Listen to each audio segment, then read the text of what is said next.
Hi there, welcome to the YouTube channel of Independent Science News. So my name is Jonathan Latham and I'm the editor of Independent Science News. And this week I want to talk about a super important issue, which is the mythology of a food crisis. So the reason for talking about this is that the food crisis is something that agribusiness and that big farmers and industrial farmers and non-organic and non-alternative farmers talk about all the time, because they like the idea that the potential of a food crisis justifies their method of agriculture, right? So they use it in a sense as a weapon against people who want to have alternative methods of production, because they think that this disqualifies those alternative methods as being low yielding and so on and so forth, and therefore inadequate to feed the global population. If not now, at least, but anyway, at least at any rate in the future. So they use this myth as a weapon against people who have, and I say supposedly low yields because often that's not actually the case. But these agribusiness always assumes that its yield are highest, and so they have this. They built up a story, and what's interesting about the mythology of the food crisis is that you can identify the data points, the ultimate data points on which the food crisis mythology is based on, and what it's based on is models, mathematical models, basically of the food system, that factor in things like population and sometimes climate change, food, the availability of land, the degradation of land, the availability of new land, factor in all these million things that go into global food production. So we're talking about the UN provides data, for example, about Pakistan and about Russia and about Africa and so on and so forth. And all this data is brought together into these mathematical models, and they're used to predict the possibility of a shortfall of food going forwards into the future. So these models are really interesting because they're bogus, right? They basically rest on assumptions that cannot be either can't be tested or that are knowingly wrong. So, for example, these models in general, they overestimate demand for food and they underestimate supply. And so a classic example of this is the models. None of the models emphasize or account for the fact that pretty much every country in the world produces too much food, and every continent in the world produces too much food, with the exception of China. So these, the models, for example, India, right, produces about 50% more rice and more wheat every year than it actually consumes. And but the models don't include that extra productivity. They assume that it doesn't exist. And what in practice happens to that food in India every year is more or less that it rots. And so the fact that this data is not included means that they're underestimating global production of rice and of wheat. And India is even an exporter of these products, but there's no one to export them to, so for the most part it rots. So what's also interesting about these models is they're produced by, and I should say, the overestimation of demand is paralleled by underestimating supply, right? So underestimating supply means things like assuming that all farmers produce the most calories that they reasonably can.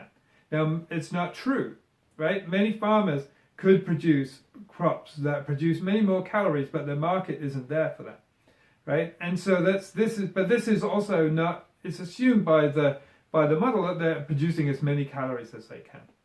So these models, they are simultaneously creating, by using these assumptions, the probability of a food crisis, because if we're already eating all the food that we produce and can't produce anymore, then therefore when or if the population goes up, when or if the demand for meat goes up, so on and so forth, then there will be a global food crisis. And so they're basically forecasting a collision between demand and supply. And so you get all these numbers being thrown out about how we have to produce 70% more food by the year 2050 when the population is 10 billion people. And so this is what people quote. People who actually in academia who propose the idea of food crisis are using these models as the basis of their predictions. And what I'm telling you is that these models are essentially bogus. And the reason why they're bogus is because they're produced by institutions that have a self-interest in producing models that forecast a food crisis, right? This is not an accident. And so the World Bank, for example, is the kind of convener owner, if you like, of one of these models. And the reason why we have a World Bank is because we have global problems such as a food crisis, and therefore they need to be solved by institutions like the World Bank. So these are self-serving things. If there was no food crisis, institutions like the UN's Food and Agriculture Organization, for example, would cease to exist because we have no need for them. There's nothing that an institution like that can do to solve the problems of agriculture. And we have to have a problem of agriculture, else we wouldn't need to spray all these chemicals, we wouldn't need to grow GMOs, we wouldn't need all these institutions, we wouldn't have all these excuses to interfere in agriculture, right? So what I'm saying here is that the idea of a food crisis is super useful to many institutions that have agendas in agriculture, and that these models are basically encouraged, curated, and so forth by these institutions. And one of the most important of those institutions is agribusiness, right? Agribusiness uses that idea of a food crisis in all its advertising, in its job ads, and all over their websites. Whenever they start a talk, whenever they write a scientific paper, they first of all talk about the food crisis, and they may or may not cite one of these models.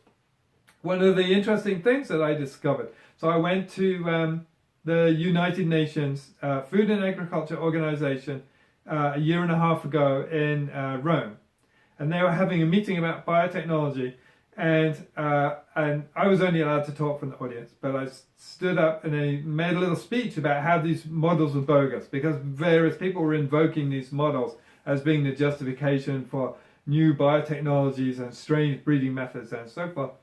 And I said that these models were based on unfounded or unreasonable assumptions, and that in my opinion, the models were bogus, and that there wasn't going to be a food crisis. And afterwards, I made my little speech.